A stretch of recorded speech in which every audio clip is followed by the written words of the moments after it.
I'm on the political jokes again. I've been watching, as you know, I've been watching like kind of the trolls these days. I'll give you my theory on the trolling thing because this is my theory. Like my theory is that every organization is subject to corruption, obviously, over time. It's pretty obvious theory.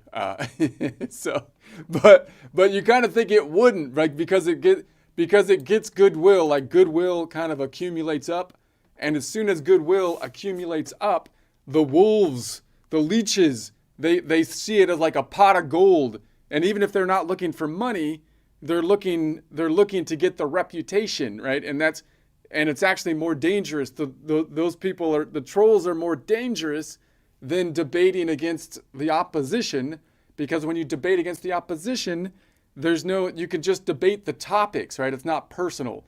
But the trolls, they get inside and they go, it's exactly what happened to the liberals, right? The trolls started running the organizations, and anybody that got any influence got there by having favors given to them by the people that are saying things that are crazy, right?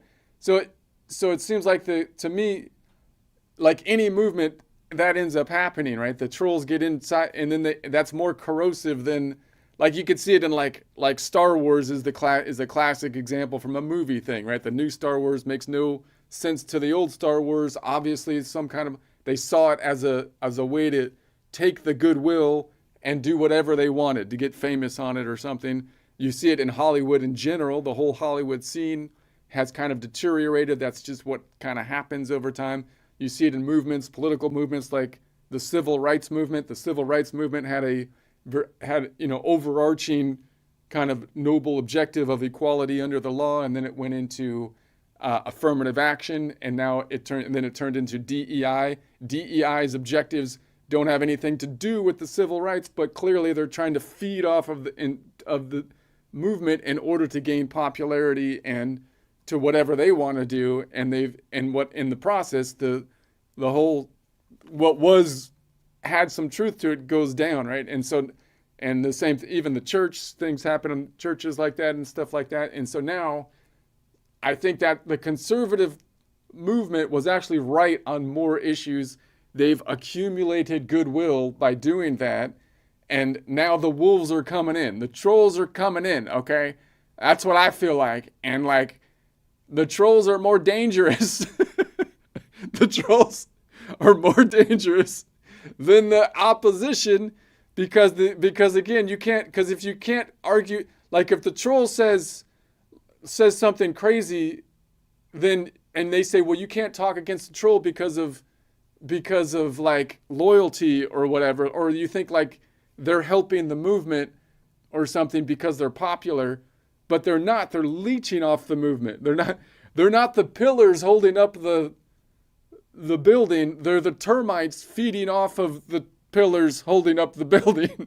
They're gonna, if you let them eat the poles, the building is gonna, that's what I feel like. Because you watch the conspiracy theories now, and they've gotten crazy conspiracy theories. And it's like, dude,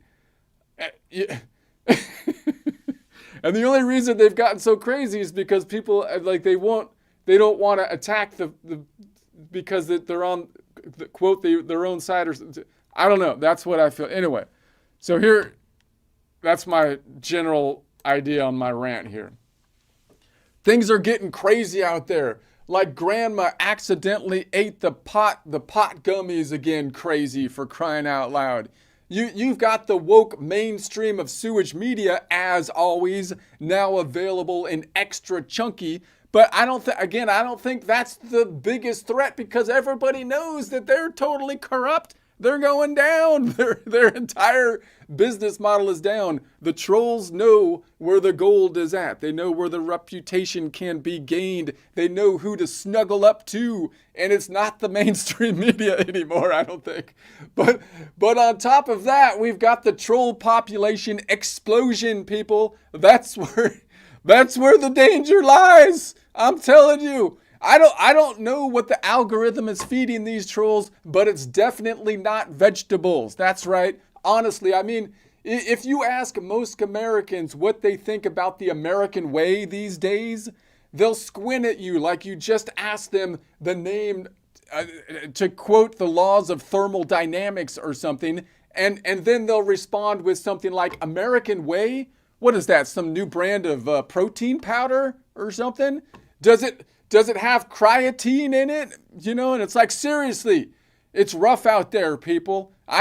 We've actually reached the point where the mainstream political commentators, not only on the left but seems to be on the right, on the right, like the trolls on the right. They're insinuating things that are so crazy. It's like the tabloids, like that you used to get next to like the checkouts at the at the like grocery store, where they, like, it would be funny as a joke, you know. But I mean, they're insinuating that like dinosaurs are fake, gay, implanted by you know who, you know who's always behind the planting of the. And honestly, that's a great setup for like a stand-up comedian. If you're a stand-up comedian, then that would be funny because it's an exaggeration of the truth or whatnot. But if you're an actual commentator, like your credentials are like, I'm a hard-hitting journalist. I dig deep. I get the sources. And then you present like that. It's like, dude, I mean, it's not so much for someone who's supposed to understand political budgets, you know. But I see the new conspiracy forming already, like mold on a college student's sandwich. You see, it's the dinosaurs. The dinosaurs were gay, and that's why they're extinct now. The dinosaurs. Oh yes, forget meteors, forget climate shifts, forget volcanic super eruptions. No, T-Rex was simply too fabulous to survive. Imagine explaining that to like the science class. Kids, dinosaurs went extinct because Jurassic Pride Month got way too outrageous. The meteor didn't kill them. The glitter did. They stopped reproducing, man. Look, I don't like the spectacle of the modern Pride Parade, right? I'm not I'm not a fan of the craziness that happened out there, but see, this is where the problem comes in. You've got people that are making like when you have people making arguments that are so ridiculous, even if they're against the thing that you don't like, it's not good because they're basically doing the work. They're doing the work of creating a straw man argument for the opposition, which has already been accepted then by you, right? If you're arguing against something and then someone has some ridiculous theory about the thing and you say, well, they're really popular and I'm gonna accept their theory because it kind of aligns with. No, you've basically accepted the straw man argument that you would think would be implanted if it could by the opposition, because it's ridiculous. It's a ridiculous formation of the argument, right? It's the most dangerous, I'm telling you. But dinosaurs were the warning. Wrong species, wrong era, wrong everything. It's not helpful. This is harmful. This is not. Stupid arguments don't just fail. They actually sabotage the good argument for your perspective. Like sending a clown to do the opening statement of your trial, right? It's basically a clown giving arguments that are supporting an idea that is good, framed in a way that's ridiculous, which is basically making a straw man that's just setting you up on a tee to be batted off by the opposition. The jury may laugh at the clown shoes, but it's not going to help your case, okay?